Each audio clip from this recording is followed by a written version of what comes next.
মিষ্টি খেতে ইচ্ছে করলে নিজের হাতে তৈরি করে নিতে পারেন সামান্য কিছু উপকরণ দিয়ে দারুণ মজার এই লাড্ডুগুলা। ছোট থেকে বড় সবাই অনেক পছন্দ করবে। বানিয়ে নেওয়ার আগে প্লেট থেকে কখন শেষ হয়ে যাবে আপনি বুঝতেও পারবেন না। কিভাবে খুব সহজে এই মজার লাড্ডুগুলা তৈরি করে নিলাম, তাহলে সবাই চলেন পুরাটা ভিডিও দেখে আসি।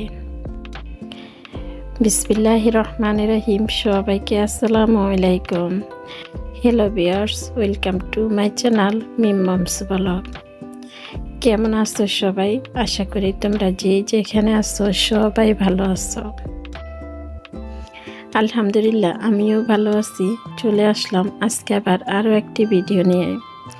আশা করি আজকের ভিডিওটা তোমাদের কাছে ভালো লাগবে। এই মিষ্টি লাড্ডুগুলা তৈরি করতে আমার প্রথম উপকরণ লাগবে মিষ্টি আলু। এই মিষ্টি আলুগুলা উপরের খোসাটা ছিলে পানিতে ভিজিয়ে রাখলাম। এবার পানি থেকে তুলে একটি ছাঁকনির মধ্যে রেখে দিব। মিষ্টি আলুগুলা একটি ছাঁকনির মধ্যে রেখে পানিটা ঝরিয়ে নিতে হবে। পানিগুলা যখন ঝরে যাবে, এবার চুলার মধ্যে একটি কড়াই বসায় দিয়ে দিব মিষ্টি আলুগুলা। মিষ্টি আলু দেওয়া হয়ে গেলে মিষ্টি আলুর উপরে দিয়ে দিতে হবে দুধ। দুধের পরিবর্তে আপনারা চাইলে এখানে পানি দিয়ে সিদ্ধ করতে পারেন, কিন্তু দুধ দিয়ে সিদ্ধ করলে খাবারের টেস্টটা একটু ভিন্ন রকম আসবে। এটা কিন্তু অনেক মজা হবে, এটা আমরা কম বয়স সবাই জানি। এবার দিয়ে দিব স্বাদ মতো লবণ। অনেকে মিষ্টি খাবারে লবণ দিতে চায় না, তারা বাদ দিতে পারেন। এবার মিষ্টি আলুগুলা ঢাকনা দিয়ে সিদ্ধ করে নিতে হবে। আমি সিদ্ধ করতে দিয়ে মাঝে মাঝে এসে দেখে যাব, 2-3 বার নেড়ে চেড়ে দিব। ঢাকনা দিয়ে ঢেকে মিষ্টি আলুগুলা সিদ্ধ হওয়া পর্যন্ত অপেক্ষা করব। মিষ্টি আলুগুলা যখন সিদ্ধ হয়ে যাবে তখন নামিয়ে মিষ্টি আলুগুলা ঠান্ডা করে নেব। মিষ্টি আলুগুলা যখন ঠান্ডা হয়ে যাবে, এবার মিষ্টি আলুগুলা দিয়ে দেব একটি ব্লেন্ডার মগে। এবার ব্লেন্ডার করে নিতে হবে মিষ্টি আলুগুলা। সিদ্ধ করা মিষ্টি আলু ব্লেন্ডার করতে একদমই সময় লাগে নাই, ব্লেন্ডার হয়ে গেছে। এই যে আমি দেখিয়ে দিলাম কীরকম হইল। আলু ব্লেন্ডার করা হয়ে গেছে। এবার চলে আসলাম আবারও চুলার মধ্যে দিয়ে দিলাম একটি কড়াই বসাই। কড়াইয়ের মধ্যে দিয়ে দিব ঘি। এই লাড্ডুগুলা তৈরি করতে ঘিয়ের পরিমাণটা একটু বেশি লাগে। ঘিটা গরম হয়ে আসলে দিয়ে দিব কিশমিশ আর বাদাম। আপনারা চাইলে কিশমিশ আর বাদাম স্কিপ করতে পারেন, আপনাদের কাছে যদি ভালো না লাগে। দিলে কিন্তু অনেকটাই ভালো লাগে। এবার ব্লেন্ডার করা মিষ্টি আলুগুলা দিয়ে দিব কিশমিশের বাদামের মধ্যে। এবার কালারের জন্য আমি সামান্য পরিমাণ ফুড কালার ব্যবহার করলাম। আপনারা চাইলে এই ফুড কালারও স্কিপ করতে পারেন, আপনাদের কাছে যদি ভালো না লাগে। এবার মিষ্টি আলুগুলা লাড়তে থাকতে হবে। 5-6 মিনিট ধরে মিষ্টি আলুগুলা একটু ভেজে নিলাম।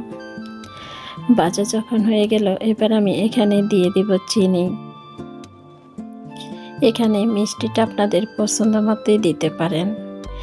মিষ্টি আলু এমনিতেই মিষ্টি থাকে, দুধ দিয়ে সিদ্ধ করলাম, তাই মিষ্টিটা দেওয়ার সময় একটু দেখে শুনে দিতে হবে।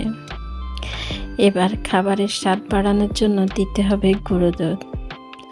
আর গুঁড়ো দুধটা দেওয়ার সময় একবারে কখনো দিব না, অল্প অল্প করে গুঁড়া দুধটা দিব আর সুন্দর করে মিশিয়ে নিব। তাই গুঁড়া দুধটা খুব সুন্দর করে মিশে যাবে, দলা পেকে থাকবে না। খাবার সময় অনেকটাই ভালো লাগে। অল্প অল্প করে গুঁড়া দুধ দিয়ে এইভাবে করে আমি মিশিয়ে নেব। আর একটু ধৈর্য ধরে এই কাজটা করতে হবে, তাড়াহুড়া কখনো করতে যাবেন না, একটু ধীরে ধীরে করবেন, তাই খাবারের টেস্টটা কিন্তু অনেকটাই ভালো আসবে। গুঁড়া দুধগুলা ভালো করে মিশানো হয়ে গেল। এই মিষ্টি আলুর লাড্ডুগুলোর মধ্যে দুধের গুঁড়া আর ঘির পরিমাণটা আমার মনে হলো একটু বেশি লেগে গেল। গুঁড়া দুধ আর ঘি ভালো করে মিশিয়ে নিতে হবে। এখানে লাস্ট পর্যায়ে এসে আমি আরও 2 টেবিল চামচ ঘি অ্যাড করলাম। এবার ঘিগুলো দেওয়ার পরে আরও কিছুটা সময় এভাবে নেড়ে চেড়ে নিতে হবে। 5 থেকে 10 মিনিটের মতো এইভাবে আবারও ভালো করে মিশিয়ে নিলাম। মিশানো যখন হয়ে যাবে এবার নামিয়ে একটা প্লেটের মধ্যে রেখে একটু ঠান্ডা করে নিতে হবে, যেন হাত দিয়ে ধরা যায়, ঠিক এরকম করে। এবার আমি এরকম গোল গোল করে বানিয়ে নেব।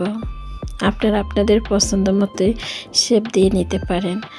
এভাবে বানিয়ে নিতে নিতে প্লেট থেকে সবাই খেয়ে নেবে। আপনি বুঝতেই পারবেন না কখন বানাবেন আর কখন শেষ হয়ে যাবে। একইভাবে করে আমি সবগুলি বানিয়ে নেব। আমার ভিডিওটা দেখতে দেখতে আমি জানি না এই পর্যন্ত তোমরা কে কে আছো আমার সাথে। তোমরা যারা এসেছো একটা লাইক দিতে ভুলে গেছো, একটা লাইক দিয়ে দাও। আর আমার ভিডিওগুলো দেখো, এখন পর্যন্ত আমার চ্যানেলটা সাবস্ক্রাইব করোনি, চাইলে আমার চ্যানেলটা সাবস্ক্রাইব করে রাখতে পারো। আমি যখন যে ভিডিও ছাড়ব তোমাদের কাছে নোটিফিকেশন চলে যাবে, তোমরা তোমাদের সময় সুযোগ বুঝে আমার ভিডিওটা দেখে দিতে পারো। আর তোমরা যারা এই কাজটা করেছো তোমাদেরকে জানাচ্ছি অসংখ্য অসংখ্য ধন্যবাদ, এভাবে আমার পাশে থাকার জন্য, এভাবে আমাকে সাপোর্ট করার জন্য। একইভাবে করে আমি সবগুলি মিষ্টি লাড্ডু বানিয়ে নেব। এরকম গোল গোল করে আমি নারকেলের গুঁড়ার মধ্যে গড়িয়ে তুলে নেব। আপনাদের হাতের কাছে যদি নারকেলের গুঁড়া না থাকে তাহলে দুধের গুঁড়া দিতে পারেন। দুইটার মধ্যে খাবারের টেস্ট অনেক মজা হবে। আমি সবগুলা নারকেলের গুঁড়ার মধ্যে দিয়ে এরকম গড়িয়ে গড়িয়ে তুলে নেব। সবগুলি মিষ্টি লাড্ডু তৈরি হয়ে গেল। এবার আমি একটি প্লেটের মধ্যে সাজিয়ে পরিবেশন করে নেব। আজকের এই খুব সহজ মিষ্টি লাড্ডুগুলো আপনাদের কাছে কেমন লাগলো? আপনাদের সুন্দর একটি কমেন্টের মধ্যে আমাকে জানিয়ে যেতে পারেন। লাইক দিতে ভুলে গেছেন যারা, একটা লাইক দিয়ে দিবেন। তাহলে আজকের মতো আমি এখানে বিদায় নিলাম। আপনারা সবাই ভালো থাকবেন, সুস্থ থাকবেন। দেখা হবে, কথা হবে পরবর্তী ভিডিওতে। ওই পর্যন্ত সবাই ভালো থাকবেন। সবাইকে আল্লাহ হাফেজ। আসসালামু আলাইকুম।